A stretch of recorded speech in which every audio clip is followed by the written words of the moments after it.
So, let me tell you about all the things that I learned driving to the golf course. So, my crows follow me to the golf course. They meet me at the end of the road, and they make it there by the time that I get there, which is pretty cool because it's about 25 miles. So they sit there and chirp off the same as they do here. Warning signs. So, driving to work, I noticed that if I was going too fast, if I had sped up too fast, a squirrel would run out in front of me. And if I was driving too slow, like I would look down at the speedometer, notice that I was going 45 miles an hour when I should be doing 55, look up, and a rabbit would run across my path, as in telling me, hey, you need to go faster. So I started to notice this stuff, and then on the golf course, I drive around a lot, and with the mower and everything, you can go too fast. And too fast is bad. You don't get a clean cut. So I noticed different squirrels shoot in front of me. I'm going too fast. So then direction. On a golf course, you're always switching holes depending on if a golfer's coming at you from different ways. And I would notice that the direction I was going, a monarch butterfly would be in that direction. So now I notice that those signs are true, and a lot of the different animals are trying to tell us certain signs or warn us, really, of what we're doing wrong.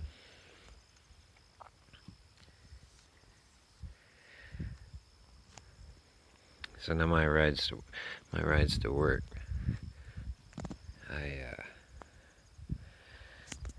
I get to see the shore the whole way, and I get to watch the clouds just ripple and roll as I drive. It's pretty amazing to see. It drags it. Your visual ray as you're driving can drag the sky.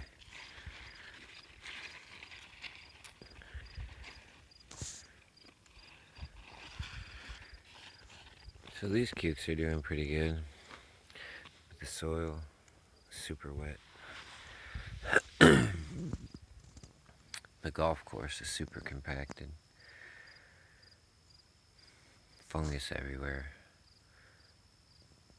And all the trees are dying.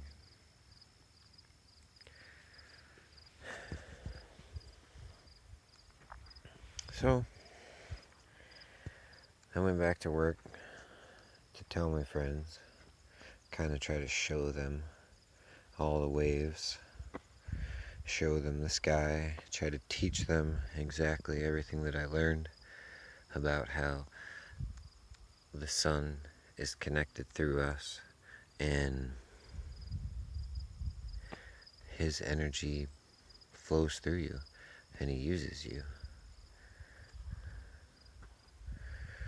I will say I went golfing and it didn't make me a better golfer.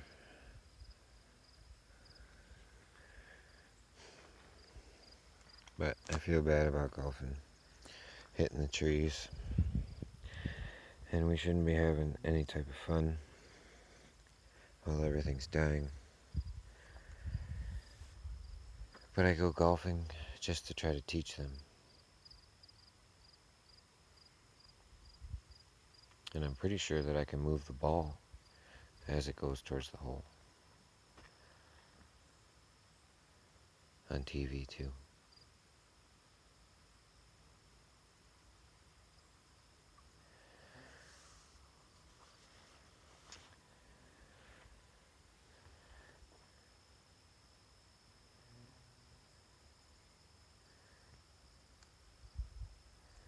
The soil got so wet I had to pull up half my potatoes too.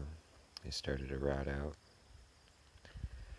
I'm going to leave these in to see how big they get, because the other ones were pretty small potatoes. They're probably about that big.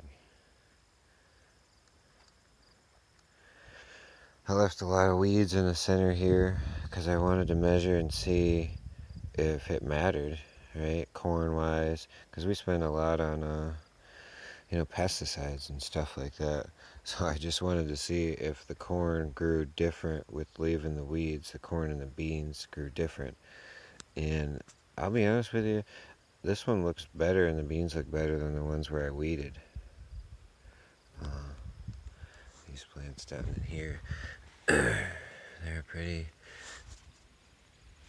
I left the weeds, so maybe it just aerated the soil more.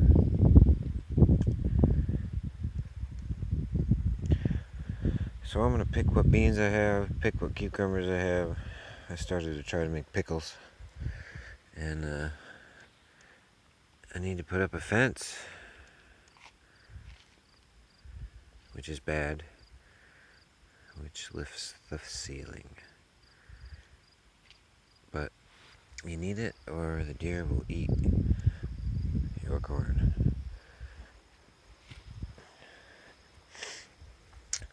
It just so happens the barn that I rebuilt, that had the tractor, had a whole bunch of 7-year-old cedar poles. So I got to see what cedar used to look like back then. And I'll tell you, these poles are heavy. Our cedar now is pretty light. Changed. We have weaker wood.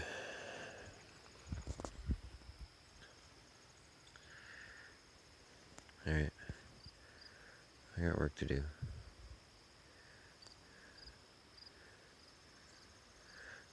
Be good.